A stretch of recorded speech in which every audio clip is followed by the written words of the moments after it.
তোর মন বাড়িটা ভাড়া হলে ভাড়াটিয়া হতে চাই, নগদ পেমেন্ট করবো তোকে, বল না বাজেট কত চাই। শুনলাম মামুন লায়লার নাকি বিচ্ছেদ হয়েছে, মামুন নাকি লায়লারে রেখে গ্রামের বাড়ি চলে যাচ্ছে।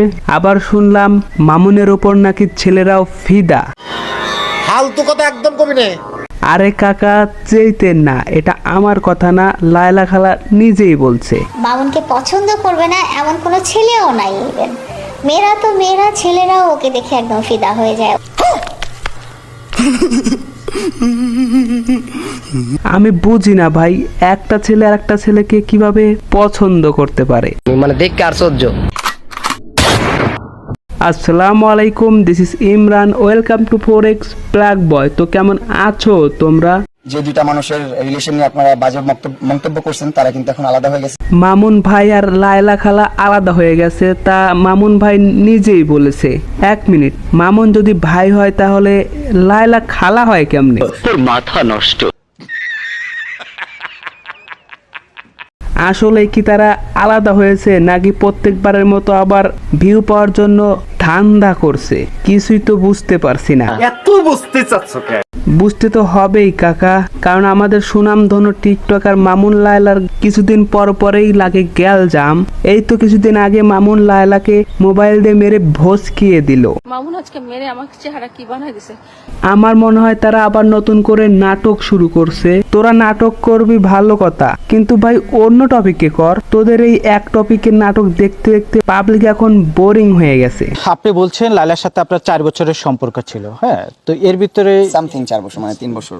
আচ্ছা মামুন ভাই, আপনি কি বলবেন এই 4 বছরে কতবার আপনারা গ্যালজাম করেছেন আর কতবার তাকে ছেড়ে গেছেন? তো অনেক ঝগড়া হয়েছে, কিন্তু এইবার একটু ডিফারেন্ট। এইবার কোনো মারামারি বা গালাগালি এরকম কোনো কিছু করে আসি নাই। মামুন ভাই মানলাম আপনি এবার সত্যি সত্যি চলে আইছেন, কিন্তু ওই বেচারির সাথে যে এতদিন থাকলেন তার কি হবে? ওর বাসা হচ্ছে ডুপ্লেক্স। ও আমি দোতলায়, আমি নিচতলায় থাকতাম, ও দোতলায় থাকতো। ওর রুম আলাদা ছিল, আমার রুম আলাদা ছিল, কিন্তু কাজের ক্ষেত্রে আমরা একসাথেই থাকতাম বেশিরভাগ সময়।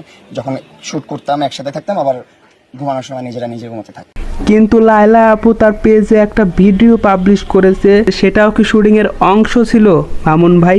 যেই দিন তুমি বুঝবে যে আমার চেয়ে বেশি ভালো তোমাকে কেউ বাসেনি, বিশ্বাস করো সেদিন তুমি আমার চেয়ে বেশি কাঁদবে। সিরি ফরহাদের যুগে যদি এদের জন্ম হতো তাহলে ভালোবাসার সেরা কেতাবটা মামুন লায়লাই পেত। এই যে তুমি একটা কথা কইলে ভাই। হ্যাঁ মোশারফ ভাই, এটাই সত্য কথা। যমুনা নদী বুড়িগঙ্গা হয়ে যাবে, হিরো আলম এমপি হয়ে যাবে, সাকিব শোরুম উদ্বোধন বন্ধ করে দেবে, আমার 2 বছরের ছোট্ট ভাই বিয়ে শাদী করে বাচ্চা কাচ্চা হয়ে যাবে, তবু তাদের নাটক বন্ধ হবে না।